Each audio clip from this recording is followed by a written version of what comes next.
ఇప్పుడు ప్రభు అయిన యేసుక్రీస్తు వారు ఇచ్చినటువంటి ఒక ఉపమానాన్ని మనం అక్కడ చూసాం. అక్కడ కూడా ప్రభువు చెప్పాడు ఈ విషయాలు. ఆ తదుపరి మరి ఒకడు వచ్చి అడిగాడు, సద్బోధకుడా అన్నాడు, నిత్య జీవమునకు వారసుండగటాన్ని నేనేమవ్వాలయ్యా అంటే, అందుకు ప్రభు అన్నాడు, సత్పురుషుడని నన్ను అననేలా అన్నాడు. దేవుడు ఒక్కడే కదా, మరి నన్ను అంటున్నావేంటి అన్నాడు. దాని విషయం ఏంటంటే, వాళ్ళు భక్తిలో ఊరేగుతున్నారు కానీ ప్రభువును మాత్రం దేవునిగా అంగీకరించడం లేదు.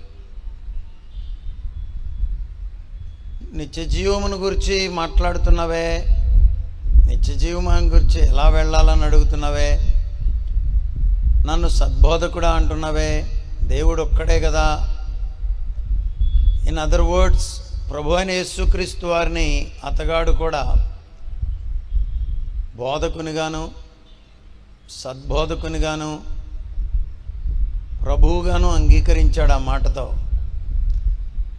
ప్రభువే చెప్పాడు, ఈ ఆజ్ఞలన్నీ నీకు తెలుసు కదా అంటే, అవును అవును అవును అంటా వచ్చాడు. ఏమేం చెప్పాడు?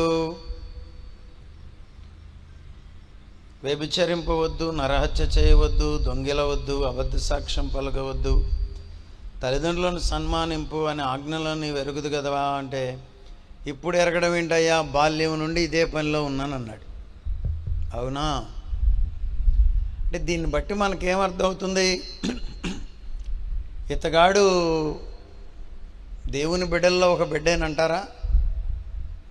నిశ్చయంగా అనుకుంటున్నాను నేను. ప్రభువుని ఎరుగని వాడేం కాదు, వాక్యం తెలియనివాడు అంతకన్నా కాదు, అన్నీ తెలుసు, ఆజ్ఞలన్నీ పాటిస్తున్నాడట. అయినా అడుగుతున్నాడు, మరి ప్రభు దగ్గరికి వెళ్ళాలంటే, నిత్య జీవాన్ని చూడాలంటే నన్ను ఏం చేయమంటావు ప్రభు అంటే, ప్రభు సున్నితంగా ఒక విషయాన్ని చెప్పాడు. ఏం చెప్పాడు? నీకింకా ఒకటి కొదువుగా ఉన్నది, నీకొకటి కొదువుగా ఉంది, నీకు కలిగినవన్నీ అమ్మి బీదలకిమ్ము. అదిగో అక్కడే పట్టేస్తుంది పీక. ఆజ్ఞలన్నీ పాటిస్తున్నాను ప్రభు అంటుంటే, ప్రభు అన్నాడు, నీకు కలిగినదంతా అమ్మేసి నా దగ్గరికి పట్టురా అని కూడా అనలేదు యేసయ్య. ఏమన్నాడు? నీకు కలిగినవన్నీ బీదలకు ఇమ్మన్నాడు.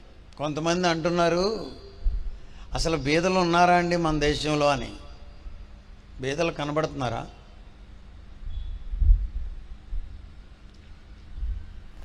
నేను అనుకుంటున్నాను నిశ్చయంగా ఈ ఉపమానం మన కొరకేనని, నీ కోసం, నా కోసం. లూకాసు సువార్త 12వ అధ్యాయంలోనికి రండి. Luke chapter 12. మెల్లగా రండి, కంగారు ఏమి లేదని చెప్పారు పాస్టర్ గారు. ఎంతో కష్టపడి గ్రౌండ్ అంతా ప్రిపేర్ చేసుకున్నారు. ఆ గ్రౌండ్ మీ వర్క్ అంతా చూస్తుంటే నాకు ఎంతో ఆనందం కలిగింది. ఇంత కష్టపడి మీరే ముళ్ళేరి ఇదంతా దున్ని త్రవ్వి శుభ్రం చేసి, ఈ కష్టపడ్డదంతా ఇలా కూర్చోవడానికే కదా, కూర్చుని దేవుని మాటలు ఆస్వాదించడానికే కదా, ఈ రాత్రి కోసమే కదా, ఈ దినాల్లో ఈ వర్తమానాల కొరకే కదా, ఈ ఆరాధన కొరకే కదా, ఈ పాటల కొరకే కదా. మరి ఇక్కడికి వచ్చేసరికి మీరు ఎవరు విసుక్కోవద్దు, వినే ప్రయత్నం చేయండి. చూస్తారా? 12వ అధ్యాయము 16వ వచనం నుండి చదువుతామా? 15 నుండి చదువు. మరియు ఆయన వారితో మీరు ఏ విధమైన లోభమునకు ఎడమీయక జాగ్రత్త పడుడి. లోభం అంటే తెలుసుగా, హిందీలో కంజూస్ బోల్తా హై. లోభి అంటే ఇచ్చే విషయంలో వెనుకంజ వేసేవాడు.